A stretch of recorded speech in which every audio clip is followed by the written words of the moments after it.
8 கட்டா 16 8 8 16 எல்லாத்துக்கும் தெரியும்டா. இழுச்சா பையா போடாயி யாருக்குடா தெரியாது? ஒண்ணு வர்ணிக்க விடு, இல்ல உடுக்கோட மூஞ்சி. என்னடா வர்ணிக்கிற? சாமியை கூப்பிடுறா. ஐயனார் இருக்கு, காளியாத்தா இருக்கு, கருப்பசாமி இருக்கு, சாமியை கூப்பிடுறா. இன்னைக்கு தீத்தா கரராக்கு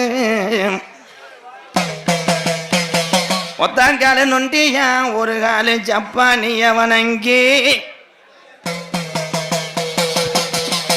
கடந்த வனக்காடு அழகு மலை வாசலா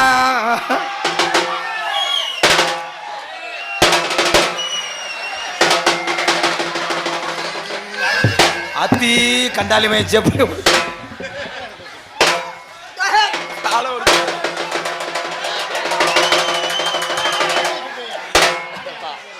அப்பா உண்மையிலேயே உன்னை கொண்டே வருவேன்ப்பா. அதே ஏயா நீ வேற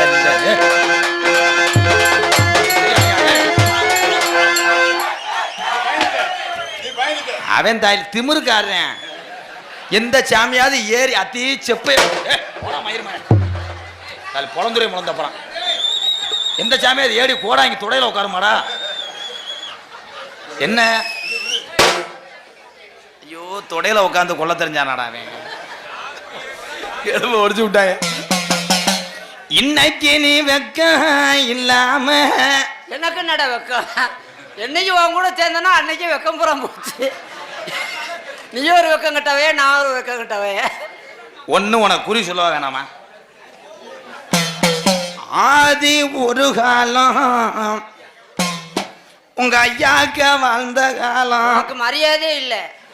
அவங்கள கூப்பிட்ட மரியாதை இல்லை. அவன் எங்க ஐயா எங்க தாத்தா இல்லாம கடை வச்சுட்டு போயிட்டாங்க. அந்த கடனவே நன்னு கட்ட முடியாம தெரியல. உனக்கு மரியாதை இல்லை, உன் கோடாங்கிக்கு மரியாதை இல்லை. பார்த்து பேசிக்க. இருடா, பழைய காலத்துல அவங்கள கூப்பிட வேணாம்டா. அவங்க யாரும் உன்னை கூப்பிட சொன்னது? அவன் வச்ச கடனை இன்னும் அடைக்க முடியாம தெரியாண்டா.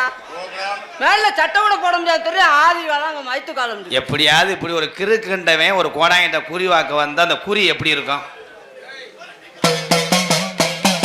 இன்னைக்கு சித்திர ஏ அடுத்த இப்ப சித்திரைன்னு 36 வட்டம் சொல்லிட்டேன். சித்திரை சித்திரை ஒன் சொல் விடு. என்னமோட ஐயா ஏன் நேரம்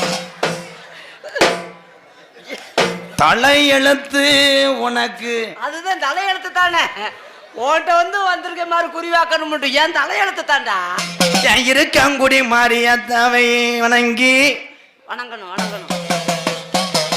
என் கருப்பனை தன் மண்டி இட்டு கும்பிட்டு மண்டு குறிவாக்கும் காலம்.